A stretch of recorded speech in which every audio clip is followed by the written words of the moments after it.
नमस्कार. राम राम मंडळी. साहित्य मोड चॅनेलवर मी राजन आणि ही धनश्री ट्रॅफिक आयलंड्स मायानगरीतले कलावैभव या उपक्रमाच्या 6व्या भागात आपलं मनपूर्वक स्वागत करतो.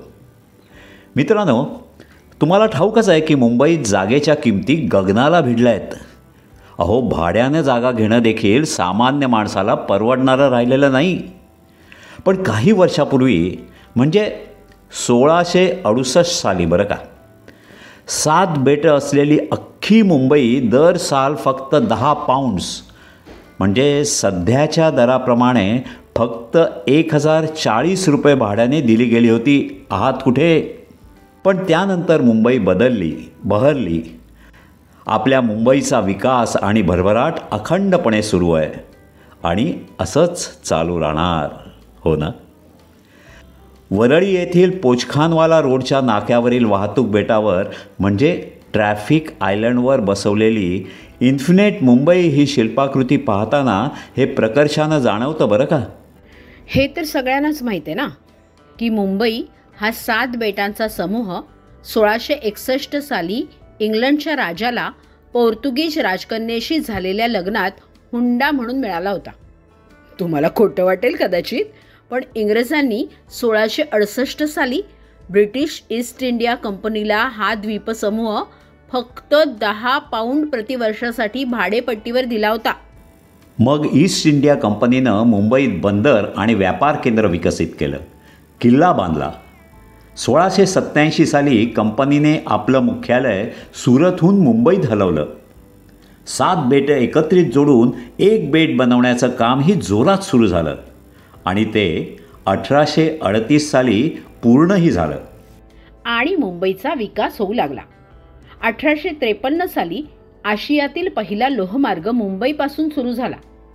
अमेरिकन यादवी युद्धाच्या काळात मुंबई ही जगातील प्रमुख कापूस बाजारपेठ म्हणून उदयास आली. मुंबई हे अरबी समुद्रातलं प्रमुख बंदर झालं. 19व्या शतकाच्या मध्यावर मुंबईत अनेक औद्योगिक आस्थापनं उभारली गेली आणि त्यामध्ये प्रामुख्यानं कापड गिरण्या होत्या. 19व्या शतकाच्या अखेरपर्यंत मुंबई भारताचं प्रमुख शहर बनलं आणि देशाचं महत्त्वाचं व्यावसायिक, आर्थिक, व्यापारी आणि औद्योगिक केंद्र आणि बंदर बनलं. त्यानंतर आस्थापनं, कारखाने यांच्या बरोबरीनं 1930 साली मुंबईत बॉलिवूड अवतरलं. शहराची भरभराट सुरूच राहिली. परप्रांतीयांचे लोंढे येत राहिले आणि मुंबईची लोकसंख्या वाढतच राहिली. मुंबई सर्वांना सामावून घेणारी, कुणालाही उपाशी न ठेवणारी, स्वप्नपूर्तीची संधी देणारी मायानगरी मुंबई. हो, तुम्हाला ठाऊक आहे का, मुंबईच्या लोकसंख्येची घनता प्रति वर्ग किलोमीटर 20,690 व्यक्ती एवढी आहे. एवढ्या लोकसंख्येला पायाभूत सुविधा आणि निवास पुरवणं हे एक मोठं आव्हानच होतं बरं का. मुंबईचा योग्य दिशेने विकास व्हावा आणि ते जागतिक दर्जाचं शहर बनावं यासाठी प्रशासनाने अनेक प्रकल्प राबवायला सुरुवात केली. त्या दृष्टीनं नवीन रस्ते आणि उड्डाणपूल बांधले गेले.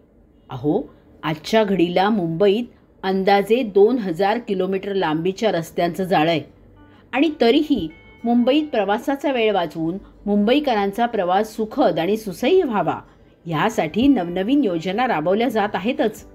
आता हेच बघा ना, 2009 साली वांद्रे वरळी सागरी महामार्ग सुरू झाला.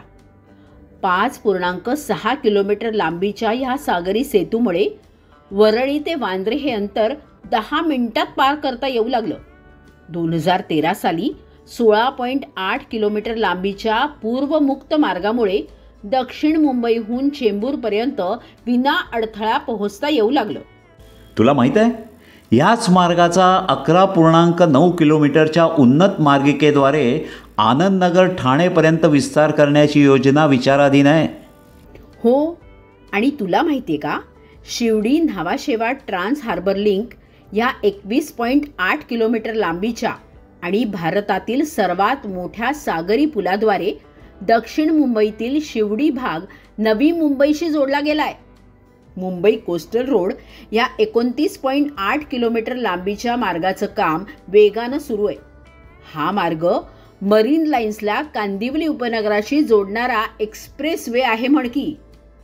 अगं, ह्याचा वरळीपर्यंतचा पहिला टप्पा रहदारीसाठी अंशतः खुला देखील झाला आहे. हा प्रकल्प पूर्ण झाला ना की दक्षिण मुंबई ते कांदिवली हे 2 तासाचं अंतर 40 मिनिटात पार करता येईल. या व्यतिरिक्त वरळी शिवडी उन्नत मार्ग आणि गोरेगाव मुलुंड लिंक रोड ह्याचं काम देखील सुरू आहे. 2002 साली मुंबई पुणे हा भारतातील पहिला द्रुतगती महामार्ग सुरू झाला ना. आता मुंबई नागपूर आणि मुंबई दिल्ली ह्या द्रुतगती महामार्गांचं काम सुरूच आहे. कोकण द्रुतगती महामार्गाचं नियोजन चालू आहे. मुंबई देशाच्या सर्व शहरांशी जलद गतीनं जोडण्याचे प्रयत्न सुरू आहेत. लोकल ट्रेन ही तर मुंबईची जीवनरेखा. लोकलच्या मार्गिका वाढवून अधिकाधिक ट्रेन चालवण्यात येत आहेत. मुंबईतला चेंबूर ते वडाळा हा 8.8 किलोमीटर लांबीचा भारतातला पहिला मोनोरेल प्रकल्प 2014 सालापासून कार्यान्वित झाला आहे. त्याचा दुसरा 11.2 किलोमीटरचा टप्पा जो वडाळा ते 7 रस्ता तो 2019 साली प्रवाशांसाठी खुला करण्यात आला आहे. अगं, मुंबई, नवी मुंबई आणि ठाणे मिळून 14 मेट्रो मार्गिकांचे नियोजन झालेले आहे. त्यातील घाटकोपर ते वर्सोवा हा मार्ग 2014पासून सुरू झाला. या वर्षाच्या सुरुवातीला अंधेरी पश्चिम ते दहिसर पूर्व आणि गुंदवली ते दहिसर पूर्व हे 2 मार्ग सुरू झालेत. सर्व 14 मार्ग पूर्ण झाले ना की 350 किलोमीटरचं मेट्रोचं जाळं पसरेल.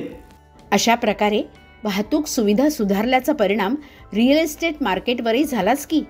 नवीन गृहसंकुल प्रकल्प उभे राहू लागले. भाड्यानं देखील सर्वसामान्यांना परवडेल अशी घरं उपलब्ध करून दिली. कापड गिरण्यांच्या जागांवर गगनचुंबी इमारती उभ्या राहिल्या. BKC सारखं सुनियोजित व्यावसायिक संकुलही उभं राहिलं. जुन्या इमारतींचा आणि चाळींचा पुनर्विकास सुरूच आहे. धारावी झोपडपट्टीच्या पुनर्विकास प्रकल्पाचं नियोजन झालं आहे. मुंबईची भरभराट आणि विकास अखंडपणे सुरू आहे आणि चालूच राहणार. अगदी ह्याच विचारानं प्रेरित होऊन सुरेल डिझाईन स्टुडिओनं मुंबई महानगरपालिका आणि ॲको जनरल इन्शुरन्स यांच्या सहकार्यानं एक सुंदर शिल्पाकृती बनवून वरळी येथील थडानी रोड आणि पोचखानवाला रोडच्या नाक्यावर बसवली आहे. इन्फिनिट मुंबई या नावाची ही शिल्पाकृती 22 फूट रुंद तर 14 फूट उंच असून गणितातल्या अनंत म्हणजेच इन्फिनिटी या चिन्हाच्या आकाराप्रमाणे ती बनवली आहे. ह्या चिन्हावर gateway of India, Vandre Worli सागरी महामार्ग, मुंबई मेट्रो, भूमिगत मार्ग, महामार्ग, पूल, गगनचुंबी इमारती ह्यांच्या प्रतिकृती बसवल्या आहेत. तसंच मुंबईच्या विकासादरम्यान देखील पर्यावरणाचं रक्षण केलं जातं आहे हे दर्शवण्यासाठी इन्फिनिटी चिन्हावर एका बाजूला हिरवळ, पवनचक्की, सोलार पॅनेल दाखवले गेले आहेत. मंडळी, मुंबईत शहरीकरण आणि पर्यावरण संरक्षण हातात हात घालून जात आहेत हे या चिन्हाच्या मध्यभागी असलेले 2 हात आपल्याला दर्शवतात. मायानगरी मुंबईत बऱ्याच वाहतूक बेटांवर म्हणजे ट्रॅफिक आयलंड्सवर अशाच मायानगरी मुंबईबद्दल विशेष माहिती देणाऱ्या शिल्पाकृती बसवण्यात आल्या आहेत. पण आपल्या धावपळीच्या जीवनात या शिल्पाकृतींकडे आपलं दुर्लक्षच होतं आणि म्हणूनच मुंबईतील काही निवडक वाहतूक बेटांवरील शिल्पाकृतींचं कलावैभव आपल्यापर्यंत पोहोचवण्यासाठी ही व्हिडिओ मालिका आम्ही घेऊन आलो आहोत. या भागाचं लेखन केलं होतं राजन पाटकर यांनी आणि वाचन केलंय राजन पाटकर आणि धनश्री करमरकरने. मंडळी, हे असे वाहतूक बेटाविषयीचे म्हणजेच ट्रॅफिक आयलंडबद्दलचे 5ही भाग नक्की पहा आणि तुम्हाला कसे वाटले याबद्दलच्या प्रतिक्रिया आम्हाला साहित्य मोड या आमच्या YouTube चॅनलवर जरूर द्या. आपण पुन्हा भेटूया पुढील आठवड्यात. मित्रांनो, असाच वेगळा अनुभव घेण्यासाठी साहित्य मोड या आमच्या YouTube चॅनेलवर फेरफटका मारा. आवडलं काही तर लाईक, शेअर आणि सबस्क्राईबसुद्धा कराल ना? धन्यवाद.